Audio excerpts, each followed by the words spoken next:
Welcome to The Jump. I'm Rachel Nichols. This is our insider, Israel Gutierrez, and I'm beyond excited today. We will have two of the greatest NBA players of all time joining us, and we start with the one and only Kareem Abdul-Jabbar. Yeah. All-time leading scorer, six-time MVP, six-time NBA champion, 19-time All-Star, which I guess is like, I mean, all the other things on the list are so big, but that one still always gets me. 19-time All-Star. That's, impressive. Later in the show, we're going to be joined by Jerry West, the logo, 14-time All-Star NBA champion. And Izzy and I were talking earlier, once we knew Jerry was going to stop by later. I think people realize you guys crossed paths with the Lakers. Yeah. There are some of the youngsters out there who don't realize Jerry West coached you your first 3 years with the Lakers, including your MVP season, and you've known him even longer than that, right? Yes, I met Jerry when I was in the 9th grade. I was 14 years old. And the Lakers used to practice at my high school gym. Which is amazing, by the way, in and of itself. Yeah, it was only 12 blocks away from the old Madison Square Garden.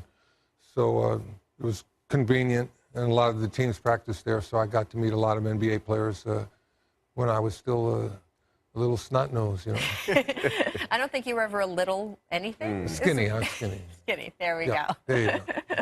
Well, I will say, last year, we spent so much time on this set talking about the Warriors chasing 73. This year, obviously, the story that's captivated everyone is the MVP race. You have folks, the ballots are out right now, so you have folks making very passionate arguments for Russell Westbrook, James Harden, LeBron James, Kawhi Leonard. And let's be honest, part of why this has turned so contentious is this is our most important award. I mentioned Kareem has 6 of them, yet no one can even agree these days what it is for. With the rise of so much analytics and stats, we've got questions of, is the award for who's the best player in the league? Is that what most valuable means? Or now that we have all these numbers to break things down more, is it who has put up the best season? People who watch this show, of course, know I've been campaigning here for MVP reform. Instead of one kind of undefined MVP award, how about we have 2 awards, like the NFL does it, like the NHL does it. The MVP could be for best player, the traditional sort of who's the best guy. If you were starting a team today to win a title today, who would you pick? And the other award could be for best season, sort of those statistical sort of bonanzas that we're now seeing. Is this? Do you support this at all? Do I have any leg to stand on from one of the greatest of all time? No, I think you absolutely do, because sometimes you got to kick around just why do we give this award and how do we come about with the metrics for it, So part of it has to do with leadership, and then part of it has to do with individual talent, and another part of it has to do with the success of the team. So, these things get to, be intertwined. It gets to be like spaghetti, where's the end of it? And if you look back at just even like the one year that it's been talked about lately, the 61-62 year, where Oscar Robertson finished 3rd despite averaging the triple-double. Wilt finished 2nd despite averaging 50 and 25. And then 1st was Bill Russell, because value was what they used, and he was a champion, and he led his team to championship, so he won that MVP. If you were to do that now, you would probably say, okay, in terms of value, LeBron might win it every year until he falls off. But, best statistical season. I'm not a big fan of it. I like the idea of sort of debating the value or what the word value means in MVP, and like to have one single award. But that is possibly the best option that I've heard so far in this year's split MVP. Well, it came up today because we have Kareem on. We're going to talk to Jerry later. And when you look at the greats of the game, this is one of the things that we judge it on, right? How many MVPs did you win? It's something we talk about. Kobe Bryant won 1 MVP. Steve Nash won 2.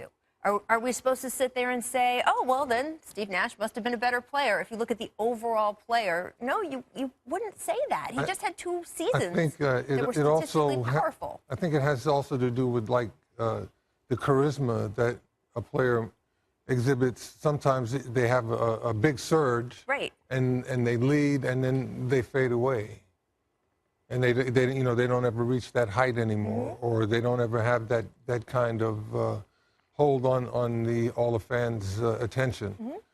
So, there's so many complicated aspects of it.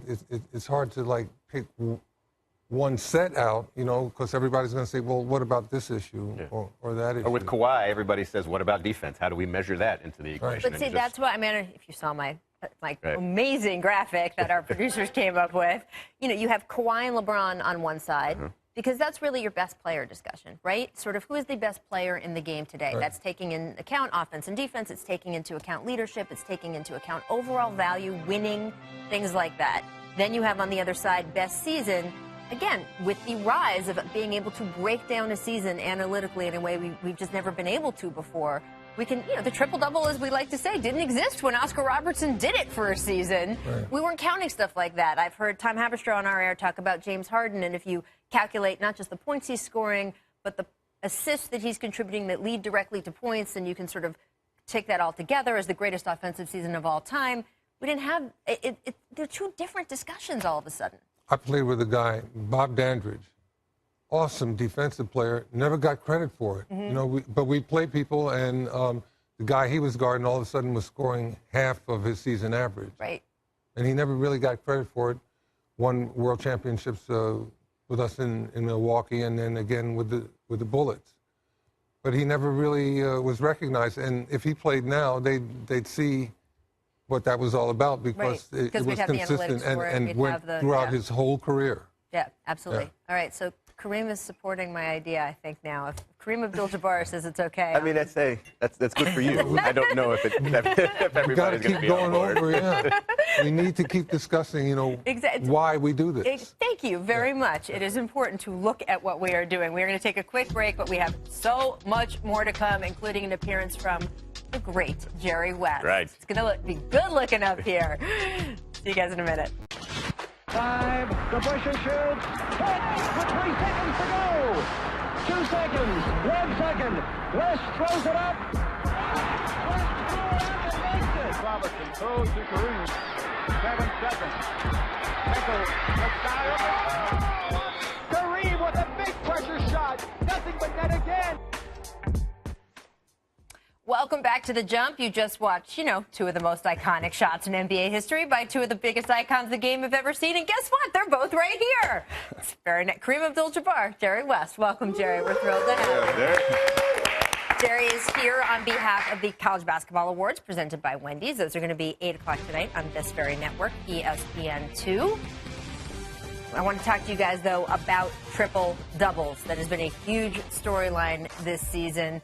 Look, we know Westbrook has tied Oscar Robertson's record for triple-doubles in a single season. He can break that mark tonight. Kareem, of course, you played with Oscar. I didn't want to bring this up right when you got here, Jerry, but I do know that you and Oscar won your first title together, beating Jerry West's Lakers along the way in the Western Conference Finals. So, Well, Jerry repaid the favor in the next year. Right, that's true. Yeah, it was good times. I actually didn't play Kareem.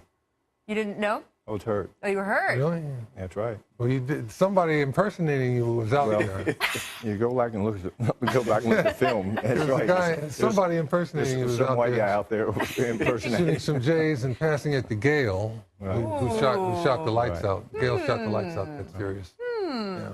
You guys can obviously give us perspective on Oscar that no one playing today can, and sort of what an amazing player he was who affected all parts of the game. Yeah.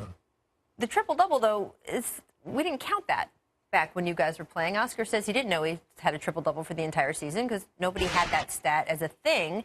If we look at you guys, your career triple-double stats, Kareem, leading scorer in the NBA ever, 21. Jerry West, the logo, 16 career triple-doubles. You've got guys who this season have got 40, 50 triple. I mean, it's crazy, the numbers that people are putting up. Are we overvaluing the triple-double now with the way the rules have changed? I don't think so. I think it's really about usage rate of players today. The way the game is changing and the predominance of a point guard has overshadowed a lot of things that go on in the league today. The offenses are constructed for these players who have the ball, 40% of the time. Obviously, those players are going to make a lot more mistakes. Look at the number of turnovers that both Russell and James Harden have, and I would say they're probably the two favorites to win the most valuable player this year. But it also tells you coaches' reliance on teams that maybe don't have quite as much talent as other teams. But Russell Westbrook, an amazing player. His almost ferocity on the basketball court is second to none that I've ever seen. His amazing energy level every night. He brings it every night. And if you look at Houston, Mike D'Antoni, who has been a couple of different places, I've always thought he's a terrific coach, but no one wanted to realize that the game was changing. You have big guys, you know, Kareem, for you would dominate this league today, completely dominate. No one could guard you because your footwork was magnificent, but you had a shot that no one could defend, no one. And the league is just changing. The one thing I will say is that there were more shots taken when Kareem and I played. Yeah, a lot more shots, okay? Higher. There weren't any three-point shots. We did not have the three-point line. So I think the rebounding number is the one that's most significant to me because you have players getting rebounds now when there's not as many shots taken. Right. But the last thing I would say, I see people give assists today. I'm kind of scratching my head. Somebody will throw a pass and he'll fake somebody and go in and lay it up, assist so-and-so. Yeah. But the league is about promoting things like this, okay? And kids get enamored with it. The thing I get enamored with is really good basketball players. I value a basketball player probably a lot different. One of the things that made Kareem so great, his ability to block shots, rebound, defend. We don't value that as much today as we do numbers, and the analytical people get involved. I have no idea how some of these analytical things can be important at all. If you have a horrible team, I don't know how anyone can have a plus during the regular season. Right. You explain that one to me, okay? I cannot. And again, I'm not trying to demean their accomplishments and what they bring to a team. To me, it's a great teaching tool. Right. For a kid is weakest, and also for a coach, it might be a great tool. But I don't know how you could ever draft a player. Well, you mentioned that somebody with Kareem Skyhook, what they would do in the game today. Kareem, how has no one else developed this? I mean, Cliff Hagan shot the hook shot. He's forward, but he used it and to great effect. And, you know, I saw him playing. That's really how it's kind of like a hybrid between him and George Mikan. But that's what I modeled it on. A guy like Anthony Davis said he's never even tried. Right. You would think, I mean, it's maybe when you do it, it looked easier, right? And maybe guys can't do it as well. But you would think, especially with all the spacing now, with the three-point line and everything else, you would have more room to operate, that more players would at least try it. And you've got one of the greatest players in the game right now say he hasn't even tried it and hasn't even thought about it. I don't think the coaches are teaching it to kids when they're young, where they can develop the footwork and the touch and, you know, have some confidence. Right. You know, because it takes a little bit of confidence, but go out there and try it a couple of times, it's going to work. Well, if you see how the game has changed, everyone can dribble, okay? Everyone can dribble today. And these kids start out at a very young age. You see them on YouTube. I watch YouTube all the time. I see these young kids. It's amazing what they can do with the ball. By the way, that's a sentence that I never thought would come out of Jerry West's mouth. I watch YouTube all the time. And, okay, continue, please. Right. And, you know, I see how they dribble, and they're mocking what they see today. Every kid in this country who is a basketball fan, they marvel at the ball handling ability. The ball handling ability has changed so much, and it was almost like in its stone ages when I played. You know, really? Everyone passed like the ball. There was no dribbling back between the legs. And they're great offensive skills if you can develop them. But they develop them at an early age, and I think that's why you see so many more creative kids today in terms of their ability to drive the ball to the basket. But to me, if I were a kid, I would watch somebody who could really shoot the ball. No, you the first segment of the show, I was sort of making my case that it is now time to maybe reform the MVP award, that because we have so many more analytics and we can carry stats so much more, we should maybe break it into a separate, different award for best season, which talks about best stats, sort of best season, and then you have the still most valuable player award talking about maybe the leadership or winning or some of the things that you want. We do currently, though, have one MVP. I feel like I've heard you kind of lean both ways in the last 5 minutes of what you're valuing more. Who would you pick this year? What would you value? Well, to me, it certainly wouldn't be numbers. Okay. Numbers are important because you win because you outscore teams, okay? But the player who's the best all-around player on both ends of the court, to me, I would look at. And who is that in your mind? Well, there's two of them. Okay. Okay, and I'd say it's hard to discount Kawhi Leonard. He doesn't do anything call attention to himself. I admire the passion that he plays the game with, but also he's a force on the other. You know, I hear about defensive stoppers. I don't see very many defensive stoppers in this league today because the way the game is played, you can't touch anybody. If a guy goes, I saw a play the other night. A guy goes in for a layup, and he got hit and he's being knocked down. He's trying to grab someone, and they call a flagrant foul. How many times have you seen that this year? Yes. It's the dumbest rule I have ever seen in my life, and I know, and I know what they're trying to do.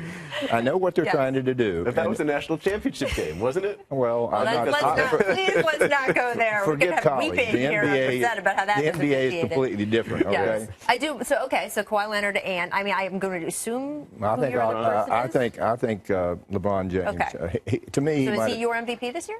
I'm sorry? Is LeBron your MVP this year? I didn't say that. One of those two. I didn't say that. This is a man who does still work for the Warriors. I No, realize I would that. say I would say that you have to really look at the body of work that Russell Westbrook and also James Harden have done. Their teams have made. When Russell started the season, he loses his sidekick, and he's going to start playing for the Warriors again tonight, which I'm anxious to go see him play on Saturday night.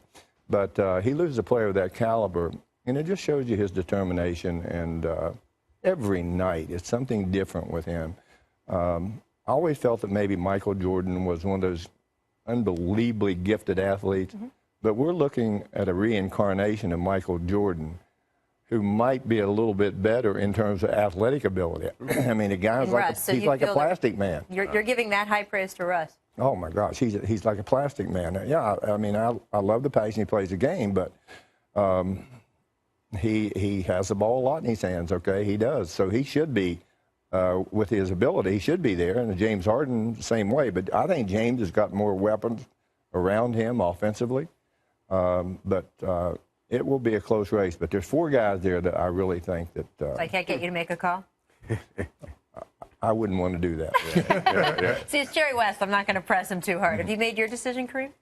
No. No? And, you know, I don't watch enough. I haven't gotten enough of a broad view of who might win. So, you know, I'd be biased. All right. Well, I do want to press you for one thing. As the logo of the NBA, I did want to ask you who you thought might be most deserving to be on a new logo if they were ever going to decide to do one. Before you answer, I want to give you some options. Because this logo right here, that I think is a good logo. Oh, yeah. Right? I was getting ready to say he would be a pretty good one, and Right? the Jumpman logo. Right, well, this is okay. So next, we have funny. You should mention that, Jerry. Yeah. We thought this would possibly be a good logo. We also have the LeBron James logo, right? Okay. That's pretty good. Well, Pretty recognizable. but- he needs to be a little bit higher.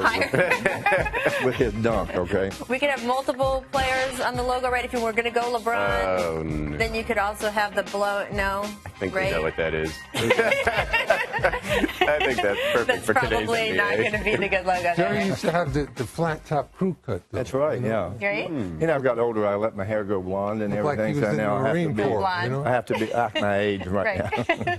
Little surfer. Do you have a choice? Do you think if they ever did an updated logo, there's someone in particular who should be on it? You know, first of all, I wish that had never gotten out on the logo. I do. Really. Right. It's the best nickname I ever, really by do. the way. And I've said it more than once. And, you know, it's flattering if that's me. And I know it is me. Yes. But it is flattering. And but to me, as I say, I played in the time when they first started to try to market the league. There were 5 people that they were going to consider. And I didn't find out about it until, well, the late commissioner told me about it, Walter Kennedy. And then, obviously, the New York Times had a big article about it. But, again, it's flattering, but it's also, I think, if I were the NBA, I would be embarrassed about it. I really would. Why? Because, I don't know. I just say, I don't like to do anything to call attention to myself. When people say that, that's just not who I am, period. Wow. And if they would want to change it, I wish they would. In many ways, I wish they would. Really? Yes. You'd like to see them change it? I would. And yes. do you have a pick for who you would like to replace it? I would be biased. I'm not going to say. You're allowed to be biased. He's maybe right here. maybe they could put the commissioner on there. Okay. Adam Silver would look great. How did we not think of that one? How did we not think of that one? Just the head. I mean, he does have a distinct head. We have to take a quick break. So much more to come with this amazing group here. But first, here's our distant replay. This date in 2006. Leandro Barbosa brings it back. Oh, get out of here. I love that guy. Who was that? That's Steve Nash. A little behind the back. He was great. Tim Thomas. You know what's really interesting? The guys like this, when we played, could never. I think I was second the most valuable player award. Time to check out these value players brought to you by Carfax. Jimmy Butler dropping a triple-double last night against the Sixers. 19 points, 10 and 10 assists. All right. Wanted to thank you guys. I can't believe we've had you here. Please come back. Honor for me and Izzy. Yes. Bye, guys. Sports Nation's next.